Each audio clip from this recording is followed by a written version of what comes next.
السلام عليكم، اش اخباركم؟ نتمنى تكونوا بخير وعلى خير.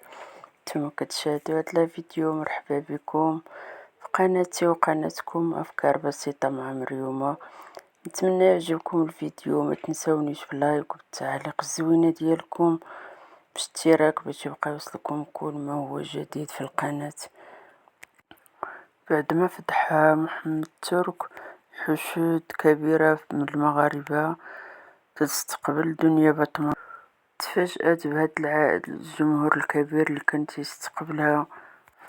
دنيا بطمة كانت تستعد لواحد الافتتاح ديال واحد المطعم في مدينة طنجة، واستقبلوها استقبال أسطوري، وتفاجأت بهاد الجمهور الغفير اللي استقبلها. هاد الاستقبال متتبعين ديالها والجمهور ديالها اللي تيبغيها، اللي تيدعموها وتيوقفوا معاها، وديما دنيا بطمة.